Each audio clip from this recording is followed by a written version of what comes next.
का वापस एक बार फिर से, लेकिन इस बीच एक बड़ी खबर सामने आ रही है। भारत की कार्रवाई से पाकिस्तान सहम गया है। सभी रेलवे स्टेशन पाकिस्तानी आर्मी को सौंप दिए गए हैं। शहबाज ने आर्मी को रेलवे स्टेशनों का नियंत्रण सौंप दिया है और पाकिस्तान रेलवे का सामान अब पाकिस्तान सशस्त्र बलों के अधीन है। पाकिस्तान के रेल मंत्री हनीफ अब्बासी ने यह ऐलान किया है।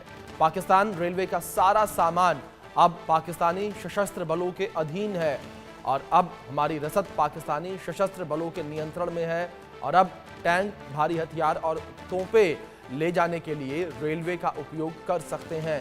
ये बड़ी खबर इस बीच निकलकर सामने आ रही है पाकिस्तान से, जहां पाकिस्तान डरा सहमा नजर आ रहा है। इस बीच एक और बड़ी खबर है, जहां भारत के डर से बार बार पाकिस्तान की गीदड़ भभकी सामने आ रही है। पाकिस्तानी रेल मंत्री हनीफ अब्बासी भी बौखलाए हुए हैं और बौखलाहट में भारत को परमाणु बम की धमकी दी है। और पहलगाम आतंकी अटैक के बाद पाकिस्तान में खौफ देखने को मिल रहा है।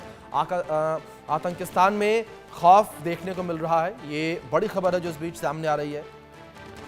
हमारे सहयोगी आशिक मीर लगातार बने हुए हैं, अपडेट्स के साथ रुख करेंगे उनका। आशिक, जिस तरीके से पाकिस्तान की गीदड़ भभकी सामने आ रही है, मंत्री हानिफ जो हैं उनका भी बयान सामने आया, परमाणु बम की गीदड़ भभकी देते नजर आ रहे हैं भारत को।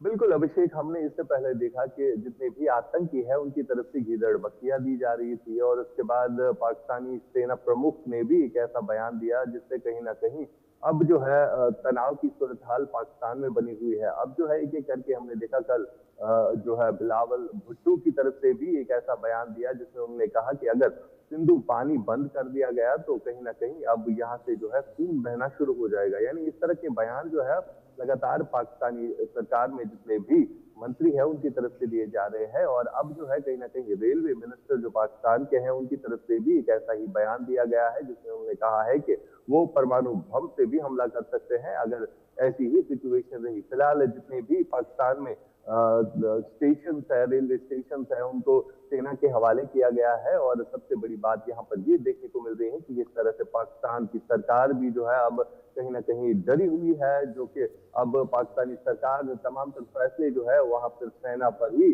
जो है निर्भर करता है। और फिलहाल सेना प्रमुख जो पाकिस्तान के हैं आसिम मुनीर, वो भी लगातार कहीं ना कहीं वहां पर जितनी भी बॉर्डर के इलाके हैं वहां का जायजा ले रहे हैं और कहीं ना कहीं उन्हें भी लग रहा है कि भारत जो है अब एक्शन करने के बिल्कुल बिल्कुल जाहिर तौर पर आशिक, इस बीच एक बड़ी खबर सामने आ रही है, उसका रुख करते हैं, जहां जम्मू कश्मीर में आतंक के खिलाफ सेना का ऑपरेशन तेज हो गया है और कश्मीर में मौजूद 14 आतंकियों की लिस्ट तैयार की गई है। सूत्रों के हवाले से जानकारी है और कश्मीर में लश्कर, जैश, हिजबुल के आतंकी एक्टिव हैं। 14 स्थानीय आतंकियों की लिस्ट तैयार की गई है। सूत्रों के हवाले से खबर सामने आ रही है। लिस्ट जो जारी की गई है वो भी इस फ्रंट पर, तस्वीरें भी इन आतंकियों की जो है इसमें डाली गई हैं।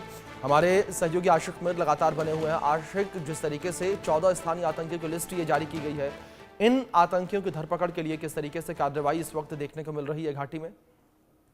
देखिए, जिस तरह से सुरक्षा एजेंसी की तरफ से एक लिस्ट जो है वो जारी की गई है, ये वो आतंकी है जो लगातार जम्मू कश्मीर में टेरर एक्टिविटीज में मुलव्वस है और इनके खिलाफ जो है कार्रवाई करना जो है शुरू हो गया है। कई सारे आतंकियों के घर जो है वो नष्ट किए गए हैं और सबसे बड़ी बात है ये वो एक्टिव टेररिस्ट है जो कई सारी वारदातों में भी मुलव्वस है। खासतौर पर अगर हम पहलगाम अटैक की बात करें तो यहाँ पर भी 2 ऐसे आतंकियों के नाम आ रहे हैं जो इस लिस्ट में शामिल है, चाहे आसिफ हो या आदिल हो। उनके घरों को सुरक्षा बलों ने तो उड़ाया, लेकिन उनकी तलाश जो है फिलहाल जम्मू कश्मीर भर में चलाई जा रही है।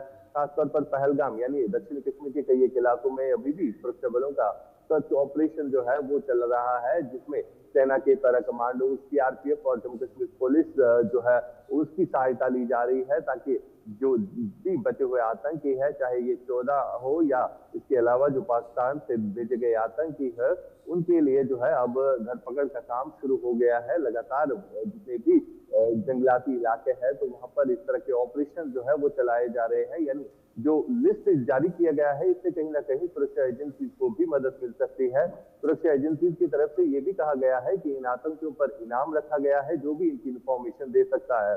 फिलहाल इस लिस्ट के जरिए जो है सुरक्षा बलों को काफी मदद भी मिल सकती है। अभिषेक। बिल्कुल। आशिक, जिस तरीके से लगातार घाटी को लेकर बात की जाए, सर्च ऑपरेशन घाटी में जारी है। दूसरी ओर जिस तरीके से इन 14 आतंकियों की लिस्ट जारी की गई है, अगर इन आतंकियों के ठिकानों को लेकर बात की जाए, जम्मू कश्मीर के अलग अलग हिस्सों में आतंकी रहते हैं, क्या अब आने वाले दिनों में इन आतंकियों के ऊपर भी कार्रवाई देखने को मिल सकती है जो इस वक्त घाटी में देखने को मिल रही है, यानी कि घाटी में मौजूद आतंकियों के घर जिस तरीके से तबाह किए जा रहे हैं? देखिए, बिल्कुल साफ तौर पर ये जाहिर हो रहा है कि जिस तरह से अब रणनीति को जो है बदला गया है और साथ-साथ कई सारे ऑपरेशन जो है इस समय घाटी भर में चल रहे हैं, चाहे हम दक्षिणी इलाकों की बात करें या उत्तरी इलाकों की बात करें, तो लगातार जितने भी पहाड़ी इलाके हैं जहाँ पर ये आतंकी जो है अपना बेस बनाए हुए हैं और हमने देखा कि किस तरह से ये आतंकी जो है अपनी रणनीति को जो है बदले हुए हैं और साथ ही साथ पहले जो आतंकी थे वो घरों में पनाह लेते थे, अब कहीं ना कहीं ये स्ट्रैटेजी जो है जी। चेंज होती हुई नजर आ रही है। अब यही आतंकी जो है इन्हीं घने जंगलों में जो है पनाह लेते हैं जहाँ पर जी। सुरक्षा और जितनी भी एजेंसी है, सिक्योरिटी एजेंसी, इनकी तरफ से सर्च ऑपरेशन चलाए जा रहे हैं ताकि इन आतंकियों को पकड़कर इन्हें जो है मारा जा सके। बिल्कुल। अभिषेक। आशिक, मैं रुक करूंगा आपका एक बार फिर से, लेकिन इस बीच एक बड़ी खबर